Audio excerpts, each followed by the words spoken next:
Hello and welcome back to my channel. In today's video, I will be sharing with you some, factors and things to consider when seeking therapy. So if that sounds like something that you're interested in, then please keep watching.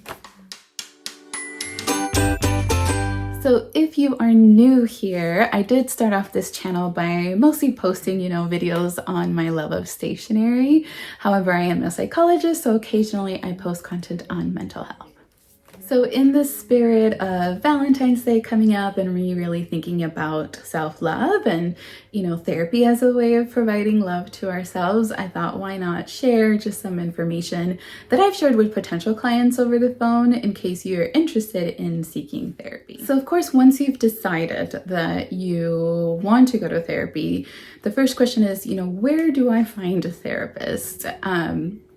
I will put links down below, but my go-to or the number one website that I like to use is Inclusive Therapist, because you can search by where you're located. You can also search based on therapist identity that's important to you.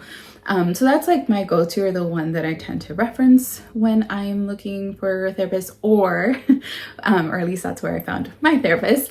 But it's also what I give to clients if they are, looking for, specific provider. Sometimes I get asked about specific identity, so that's something that I like to use. But of course there are, you can also use Psychology Today. That's another place where you can search for a therapist, and I think this is where it's also important to have an idea of what you're looking for, right? Do you want someone, have you thought do I have anxiety, so someone who specializes in anxiety, versus depression, ADHD, right? So having those things in mind can help narrow down when you're doing the search on a website. I also always tell clients, if you have a trusted relationship with your medical provider, why not ask them, right? See if they have any referrals that they tend to provide, if you have that trusted relationship with your medical provider. And then some companies have EAP programs where you can have access to a certain number of sessions of therapy. So that's another, just thing to note that you can ask for within your company. And then lastly, I would say as well, if you want to, see therapy with a provider who takes insurance, then you can always call your insurance and have them provide you a list of providers that are, that they cover. Now, I will say that this can sometimes be an issue if they don't update it. So, for example, I used to work in a practice that took insurance, and they didn't update that information. And so I've had clients reach out to me asking if I take insurance, and I've had to tell them, unfortunately no, because our practice is private pay and we don't take insurance. So that's kind of a place, hopefully that can help in terms of where to start. Of course, more local, it's a little easier. I'm in Austin, Texas, so I can provide more referrals if a client reaches out and they don't, want to work with me, or they want to look for other providers. If it doesn't work out with a therapist, they can still provide you with additional referrals. The second thing I wanted to mention or share is that sometimes you don't know if you need therapy, or you're not sure if you could benefit from it. And so on those occasions, I think it's still helpful to ask, right, a potential provider. So for example, therapy providers often offer 15-minute consultation calls, and these are free of charge. You can use them to talk to a therapist over the phone to see if they are a good fit. That's something that my practice offers. So I always, every time someone emails me that they are interested in, starting a therapeutic relationship with me, I schedule a phone call, and that gives them an opportunity to ask me any questions. And so if you're not sure if you need therapy, this is a great opportunity to share that, to say, what is your kind of process. So for example, for me, I do a very in-depth, assessment in the first session. And usually by the end of the first session, then I can, have an idea of like, whether or not they could benefit from therapy. I think it's also tricky because really, I think anyone could benefit from therapy, but there are lots of factors to consider, of course. But for example, like I've gotten phone calls from parents who maybe are going through a divorce and they're not sure if their kiddo needs therapy. And in those occasions, I can meet with kiddo, and then after like the first, second session, then I can say, oh no, they seem to be coping fine, or maybe X number of sessions would be fine. So if you're not sure if you need therapy, I don't think it hurts at all to just call and ask what that would kind of look like. Really, you just want to be able to see like what their kind of process or style is in therapy. So the other thing that I thought was important to also think about before even looking for a therapist is the cost. So this is where you want to think about, if you want to use insurance, then, you'd like go to your insurance and ask for the list of providers that are under that provide coverage, but also considering, I guess maybe like the pros and cons of paying out of pocket versus insurance. So I will say that it's pretty common, like a lot of practices are more private pay. Like our practice is private pay, we don't take insurance. And the pro for that, or like the good thing of that, is that there are no limitations with like how many sessions, or like you don't have to worry, will my insurance cover this if I don't meet specific diagnostic criteria. But on the other hand, right, you do have to consider or think about, do I have the budget for this? Maybe look into like the average cost of therapy where you live. So where I am at in Texas, I would say the average is probably like $200 a session. That can be a pretty steep price. So thinking about, do I have the time? Do I have the, can I commit to this for maybe like a solid 6 weeks? Do I have that in the budget? So those are things that you want to consider. I will say that a lot of therapists, I've seen this a lot in like the therapists listed under the Inclusive Therapist website, that there are some that offer a reduced fee. So even if it's not on the website, like you can always, in that consultation call that you have with the therapist, just ask, do they offer a reduced fee? And then maybe like what are, like requirements for that. So you can ask for reduced fee if you are choosing to pay out of pocket.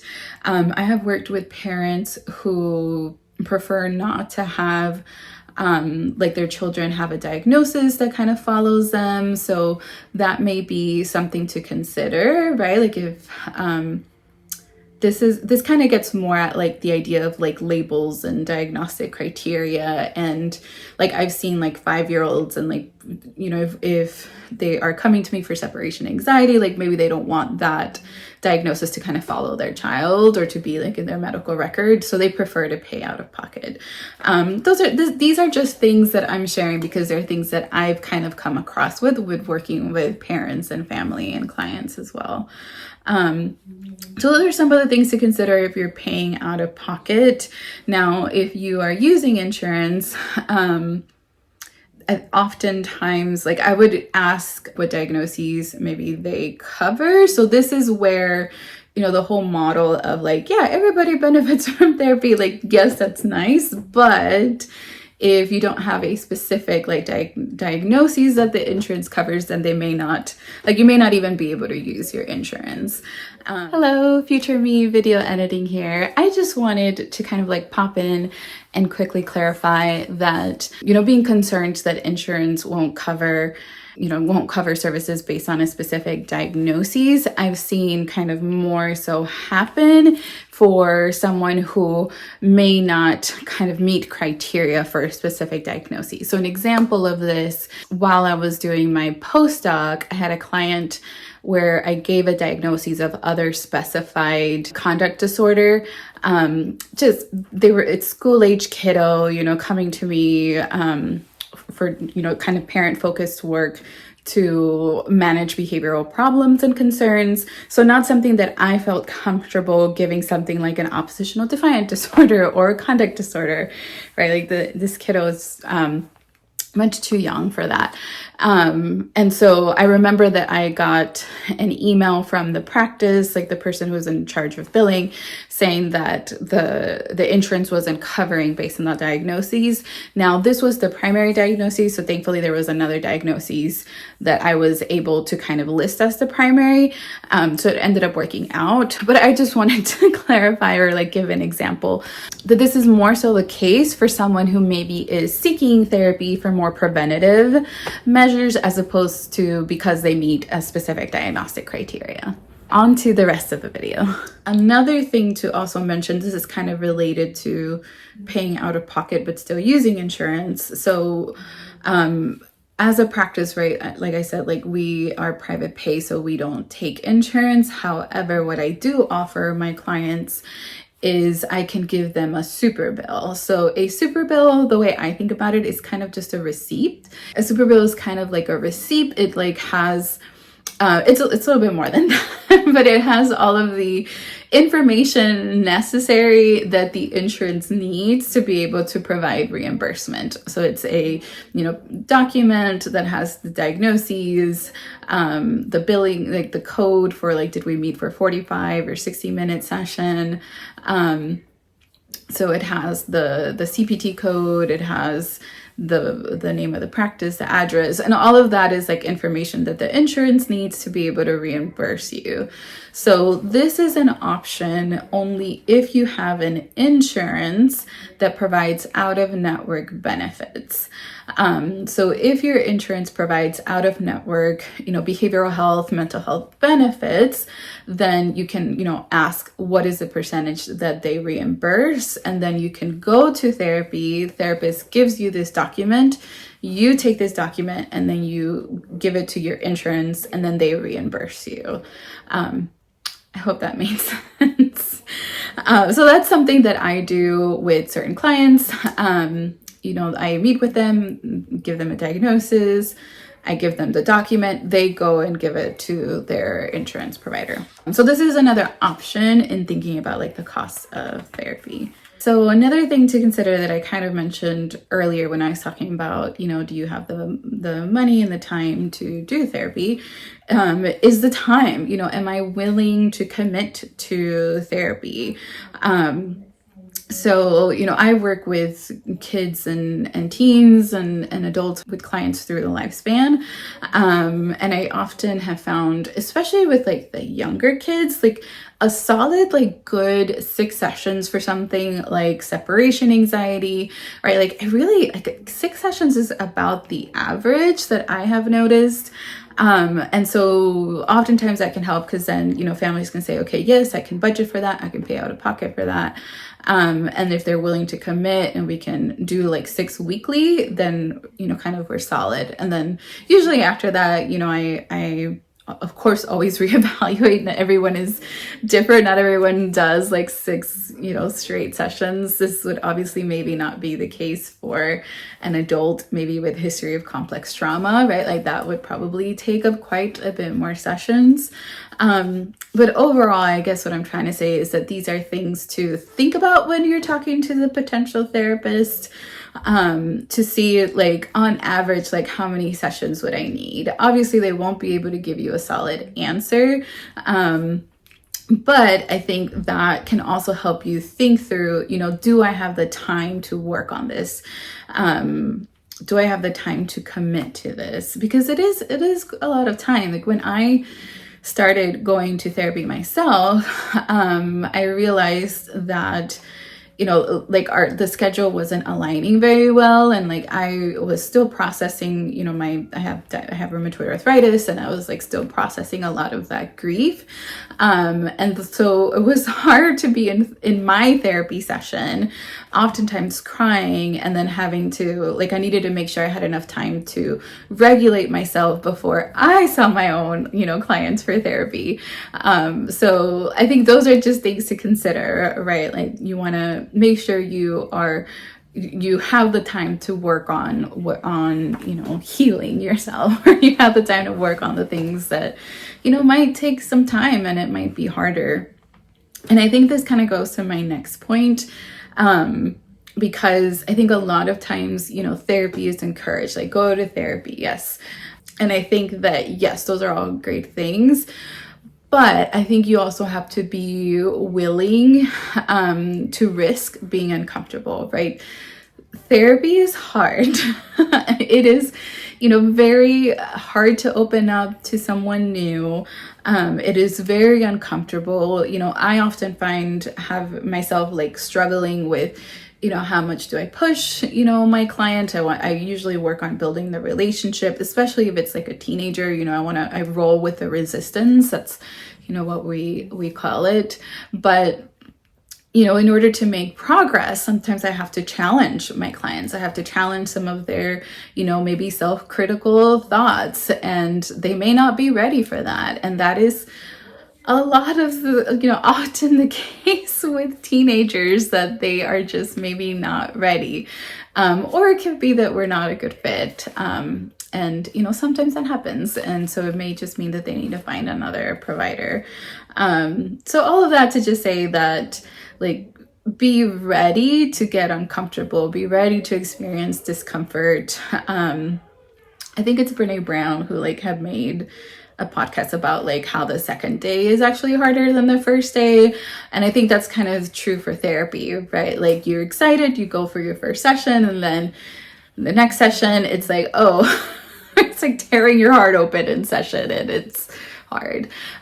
So just, again, things that you want to think about, like, am I ready for therapy? Am I ready to kind of engage in this? And I'm not saying that to say, you know, don't engage in therapy. I just want you to be aware, right? Like, that this is hard work. I think even me, like, as a therapist, like, when I went to therapy, I was like, oh yeah, I kept writing and telling myself, I need to go to therapy. I need to go to therapy. And then I did it. And then I was like, oh goodness, I think I want a break. So, yeah, I think all of that really just to say that you want to be ready for it. And, you know, if you stick through it, I promise that there is progress in the end. I've had, you know, the beauty of like being a therapist is when you're able to see growth, and when you're able to see clients, you know, just come out of that. And it always makes me so happy when clients have made so much progress. But it is, you know, progress is not linear. just a reminder, I guess. The last thing I just wanted to mention is that, you know, when in preparing for this consultation call, like I said, most providers provide the option to do this 15-minute consultation call. I would, you know, write down what is important for you, and especially what's important for you in a therapist. So, for example, is there a specific like identity that is important for you? You know, I am a Latina, so when I was looking for a therapist, I was looking specifically for a Latina therapist so that I could have, you know, someone that I could relate to. Maybe it's more, you know, important to find someone who specifically focuses on anxiety. Maybe you have been in therapy before and you've done a lot of cognitive behavioral therapy, and now you want, you know, a provider that maybe does, you know, a different style of therapy. Maybe you're looking for something different. Maybe something like religion is important for you. You know, those are things that you want to keep in mind so that you can ask the therapist over the phone about those things. And I think those are things that can really help set you up so that when you meet with a therapist for the first session, then there's more likely for there to be a good fit. And And, you know, in my phone calls, I always give information about my training, my background, my experience. I am very honest about, you know, what I can do versus what I can't do. And then sometimes, you know, if it's a good fit, it's possible that like I've had clients, because I specialize in anxiety and OCD, I've had clients with OCD who maybe also have something like RFID, like eating disorder concerns. And I'm always very honest and clear about, you know, eating disorder is not my expertise. And, you know, that as long as I'm honest, and that's what you want with your therapist, is like you always want them to be transparent about what they can and cannot do within the scope of their practice.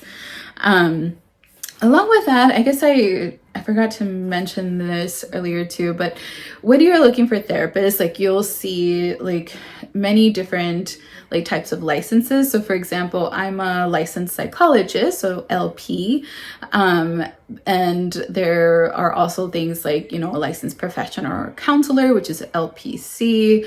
There's LMFT, which is a licensed marriage and family therapist. So these, you know, I wouldn't get too bogged down with what is their like license. It reflects like the training and background. So for example, I'm a psychologist, so I have a PhD, and you know, we do the typically like 4 or 5 years of PhD program plus internship, plus postdoc. So it's more kind of like research experience. That's what I'm familiar with. I'm not as familiar with, you know, training background for LPCs or LMFT, but I feel like at the end of the day, what I have found is more important is building the relationship with a client, as opposed to kind of like focusing on, you know, does my therapist have a PhD or not? Really, it's about finding a good fit. I feel like once you kind of click with your client, it's much easier, right, to challenge them. At least I have found it's much easier to be able to make progress. Oh, and this is especially true for teenagers. Like, you know, you really want it to be a good fit with teenagers who are more resistant to go to therapy. But yeah, I don't always see resistant teenagers. Sometimes I get the ones that are ready to do all the work. And I just thought of another thing that I think is important to share. So like I said, I'm a licensed psychologist. I work in the state of Texas. One thing that I thought it was important to note is that I can only see clients if they are physically in the state of Texas. And that is because I am licensed in the state of Texas. And a lot of the information I gave today, I guess I should have noted, is based on my experience working in Texas. It's possible that things are different if you live like in California versus New York. I will say that there is like an opportunity for psychologists to practice and see clients in other states. And this is only if they are a part of PSYPACT. I'll put a link down below just showing what the PSYPACT states are. But really all of what's important for you to know is that when you are looking for a therapist, you know, you want to just keep in mind that like you can't, you know, say you live in Texas and you travel a lot. Like I wouldn't be able to see you virtually if you are like traveling in Chicago. The only way that I would be able to do that is if I had an e-passport through PSYPACT. I hope that like makes sense, but yes, this was something that was like an issue during COVID. So, you know, I can't see, you know, people if they're traveling outside of the state. I can only see you if you're physically in the state of Texas. So sometimes when you're searching for therapists, you'll find that they are actually licensed to be able to provide therapy in other places. So you just want to like keep that in mind. Like when you talk to them, make sure that you are able to, that they are able to see you, as opposed to finding that out like in the first session. Yes, I hope that was helpful. I just thought it would be nice to just kind of give information that I typically share with clients over the phone. when they are like seeking therapy. If any questions come up, like feel free to let me know down below. I can do my best to find the answer for you. Funny story, I was originally gonna do this video as a get ready with me video because I wanted to share the cutest colourpop eyeshadow palette. I am wearing the eyeshadow right now. I've been using it almost every day this month in February, but I realized that I don't have contacts anymore. I need to order more contacts, and I am, you know, my eyesight is so poor. I didn't want to, you know, be in the camera trying to put eyeshadow on when I can't really see. But if you're interested in my thoughts or review about the Colourpop Lost in Love collection, you know, let me know. But yes, that's all for today. Feel free to like and subscribe if you haven't already. I know I still need to work on my writing and mental health series. I promise I'm working on getting those up. Sometimes I let my own you know, perfectionism get in the way. But yeah, thank you so much for watching, and I will see you in the next one.